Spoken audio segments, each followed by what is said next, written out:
this tutorial. I apologize, but he is definitely one of the harder origami pieces to make. With his head, all you're doing is folding it in half. Be aware of what is going to be the top and bottom of his head. The next step is, of course, building up his cheeks, and with both patterns, you have to just fold them in half. Of course, keep in mind what you do to one, you have to do to the other. When building up the cheeks, make sure that you know whether or not you're working on the right hand side or the left hand side. I know it's very tedious, but please take your time, and the more patience you put into this project, the better it's gonna look. With both pieces, the creases should be facing downwards. Okay, so the next part will require 2 folds. Keep in mind, of course, you have a left cheek and a right cheek. The end goal is, of course, to end up with 2 triangles. If you want to be really detail oriented, keep in mind where the 2 creases are located. It could determine how to place them on his face. However, it's a small detail that you really don't need to bother with.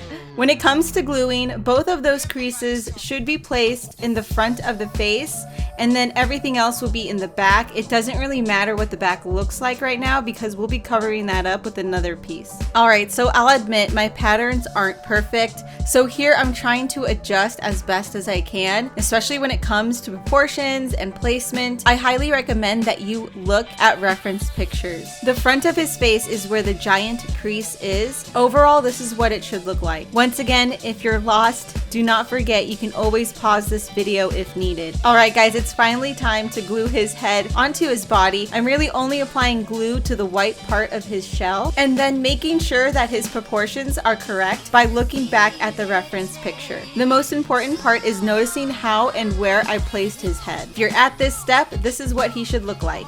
Everything else from here is just the small details. So the next piece is his nose, I think, and we'll be folding that in various different directions. So once again, pause this video if needed. All these creases are just the small details I saw in the reference picture. Once again, keep in mind what you do with one half of the piece, you have to do to the other. I don't think I can adequately describe exactly how to fold this, but instead, I will actually show you the end result, and that way you'll know exactly where the creases should be. Alright, so I'm going to take this time to ask you guys what character I should make next from Paper Mario, the Origami King. Don't forget to like this video and subscribe. If you happen to make this Nintendo DIY, send me pictures on Twitter, Instagram, and Facebook so I can feature you in the next video. Take a long, good, hard look at what the piece should look like. If you need to pause right now, please do so and make sure that your piece looks exactly like mine. Alright, so if it does, let's continue on by gluing his nose onto his face. Once more, I cannot stress enough how important proportions and placement are, so please go back to your reference pictures just to make sure that you've placed his nose on his face correctly. This is what he should look like at this stage. If he doesn't, please feel free to make adjustments or trim if needed. Speaking of trimming, if the eyes are too big, definitely feel free to make them smaller. It's totally up to you. I decided to keep them a bit larger than usual. This DIY is for you.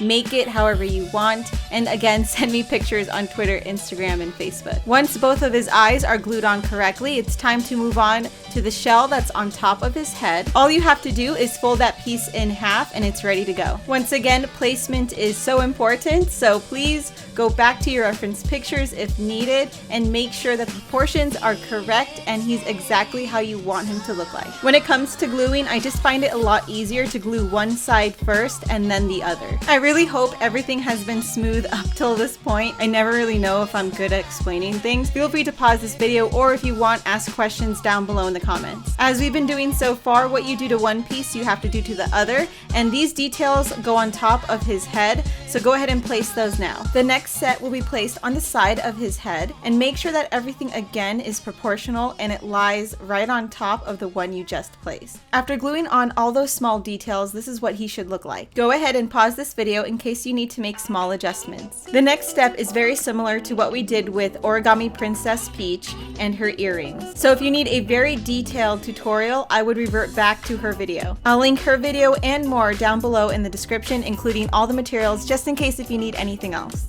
The sides of his cheeks actually have a lot of creases that meet in the middle. So in order to do this, all you have to do is pinch the edges on the corners. Just make sure that you don't go past the middle. Proceed to do this with both white cheeks. If need be, go ahead and trim it as well. This is a lot bigger than what is recommended. Again, look at reference pictures. This is what the end result should be for both cheeks. Once again, this is a lot bigger than what's needed, so you can trim it or you can just glue it directly on. Okay guys, we are almost done, I promise. All we have to do is glue on the eyes and then make his hammer. Of course, like everyone says, the eyes are the window to the soul, so make sure that you guys look at the reference pictures and you know exactly where to glue these. Okay, give yourself a huge pat on the back because we just finished Hammer Bro. All that's left is to make his hammers, and they are very, very easy. Keeping in mind that of course you have a right and a left side, so make sure that you fold these accordingly. The first step is of course grabbing the flat side and folding that in half, not going past the point. The hammer will require 2 folds in total. The next part is actually grabbing that flap and folding it back to the front. If you go back into this tutorial, it's very similar with what we did to his arms, so just repeat that process with both sides of his hammer. I suggest using the first one that you folded as a measuring tool, that way you know exactly where the folds should be. Go ahead and trim the hammer if needed. You want both sides to match up evenly. If you are using very sharp scissors, please ask your older brother, sister, mom, or dad to help you out. Alright guys, muster every ounce of energy you have left. All you have to do is put the hammer together. Start off by gluing the handle first, and make sure you leave a little bit of it sticking out at the top. The very last thing to do is of course include the wrapping. Just be very careful when it comes to adding the glue. I only placed glue right in the middle and it worked really, really well. In the free printout sheets, I tried to include as many hammers as possible. That way you can actually have him throw a couple around. Totally up to you, or you can glue the hammer onto his hand. Either way, I hope you guys enjoyed this tutorial. Thank you so much for all the support and love. We grew about 10,000 subscribers in 1 month, and it's all because of your guys' support. So thank you so much. I hope you guys enjoyed this tutorial. Don't forget to show me all of your crafting ideas and Nintendo DIYs on my social media, Twitter, Instagram, and Facebook. Don't forget to like this video, comment down below who I should make next, and of course, subscribe so I can see you guys next time.